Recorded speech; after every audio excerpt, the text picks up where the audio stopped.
Okay, thank you for coming this morning.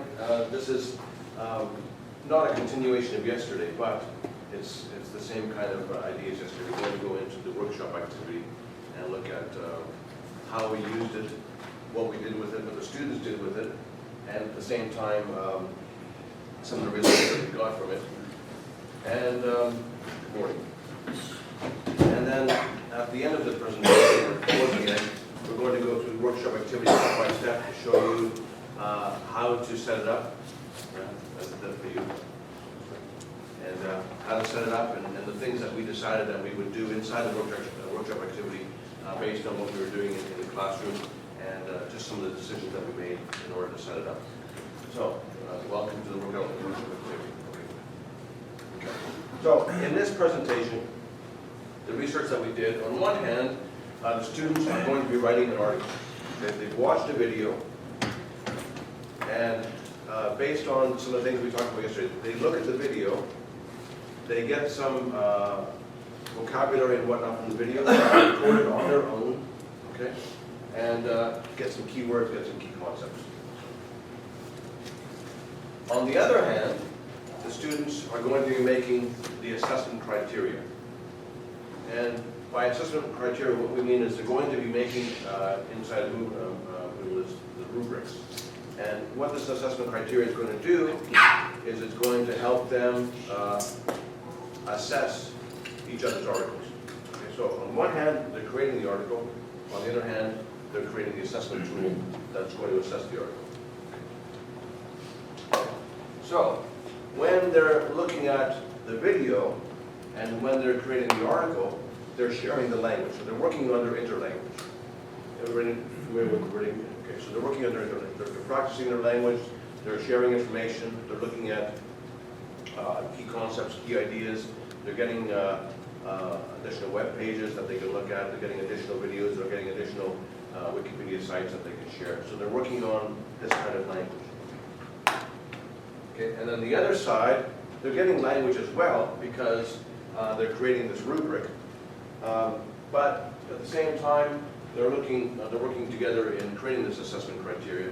So they're working on the collaboration techniques. Okay, they're sharing, how do we assess something? Do we look at the colors? Do we look at the pictures? Do we look at how the text is laid out in the article? How the words stand out? What kind of keywords they're using? So they're looking at all these different factors that maybe that they would be assessed on when they're assessing an article.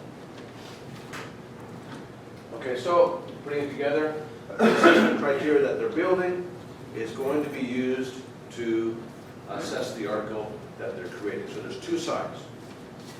Okay. If at any time during my presentation you have a question, just please raise your hand or just shout your question. Okay, I'm going to go slowly at the very beginning. So again, they're creating an article on one side. At the same time, they're going to be creating the assessment criteria, which is going to be used to assess the article. And it's peer assessment. The workshop activity is focused, in this case, on peer assessment.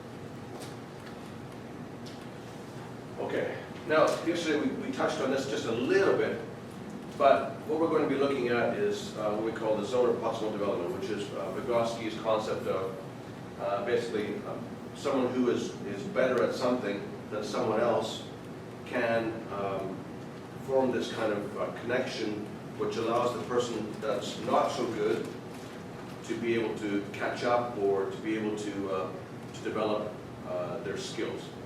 So what we're trying to do in this experiment or in this research that we're doing is we're seeing, okay, this student may be good at doing something or maybe knows some language that this student doesn't know, and in their collaboration they'll start to share language, they'll start to share ideas, and then they'll learn from each other. Basically, is what the idea is. So we're using students to learn from other students. We're using students to teach other students in a more natural environment. Instead of the teacher standing up here and saying, this is the article I want you to create, and this is the assessment criteria that I want you to use, the students are doing everything. And the teacher's just, well, we're still working hard. So what we've done is we've got two systems. We've got the article system, which is on one side, the students are creating the article, they're working on their language. On the other side, the students are working together to create the assessment criteria. They're working together on both sides. One side, they're working together to create, each person is going to create their own article, but because it's the same information, they can share the language.